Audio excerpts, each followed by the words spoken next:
to be Why melodramatic. are you thinking I want the tightest unison? I'm saying the relationship was great, and those characters were great. Maybe were. There were flaws to the overall storyline, which he pointed out, which I agree with. But I'm saying that relationship, it worked. If Thanks, it was, dude. Thanks for flicking me off. That makes me feel a lot better. He's though. flicking me off. Like if it was more than constantly. that, then it would have been it wouldn't have worked. Like those characters would have sucked. No, but you're taking, when I say I want more, you're taking that to mean I want more Powerful. melodramatic, more powerful. I would have just liked more like the. When I was prepared to play this game like a year ago solely because I wanted to see the relationship between these two characters build, and maybe that's just because my expectations were way too high for that relationship that it wasn't enough by the end. It wasn't. You wanted enough. a conclusion to that relationship? No, I wanted. You wanted more cutscenes. Sure, maybe I did. I would have loved more cutscenes too because I loved the ones I saw. Maybe then what's wrong But with I think that relationship was fine as it was. It was a simple relationship, like Monkey said.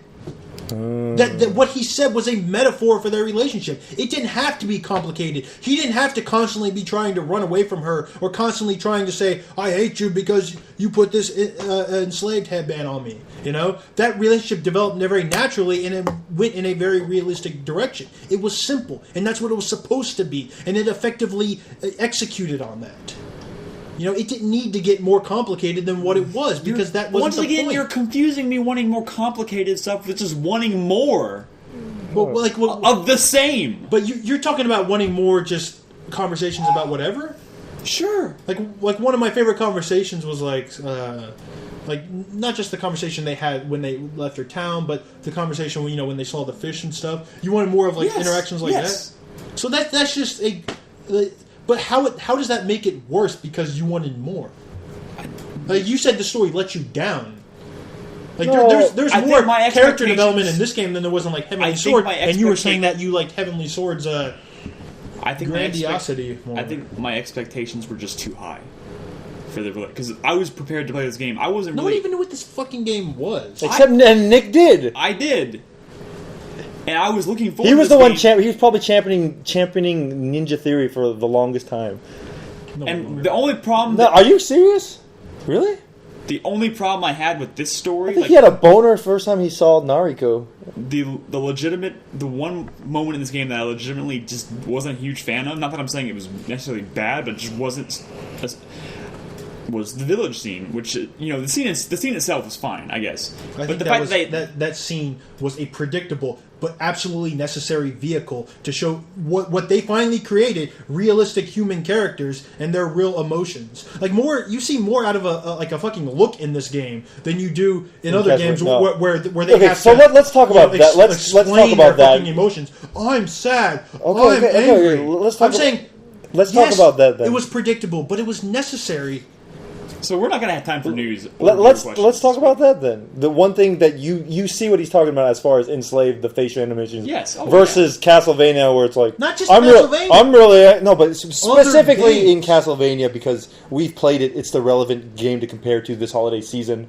Castlevania, I'm really angry, and you can see it in my face. And then then like not Sean Connery, Patrick Stewart's mouth. Like isn't even synced with his face correctly, and then they could get to a point where there's even a character who speaks telepathically, so she doesn't have the problem of like mouth like mapping and like facial, and she just looks at him and I'm speaking to you with my mind. How about this? In Enslaved, Pigsy goes,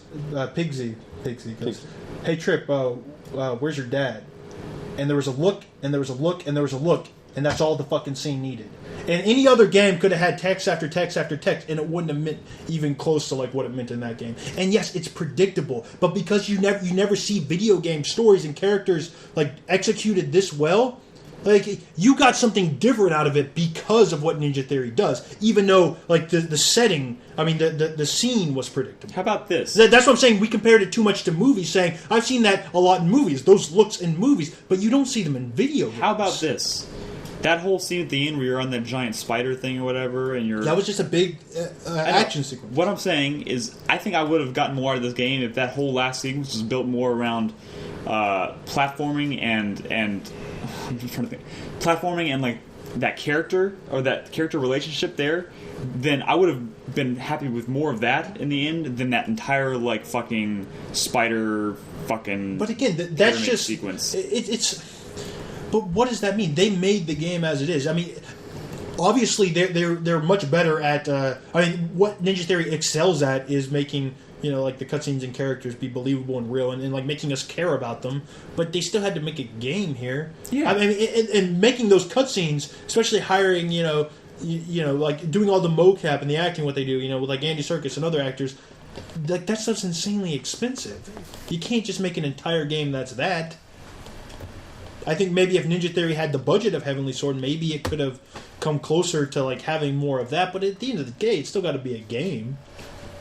Fucking the people at Enslaved had this idea of releasing it as like a movie or doing a movie with just the cutscenes, like making a movie. It was originally going to be a movie, but they didn't get greenlit because no one wanted to give them the budget to do that.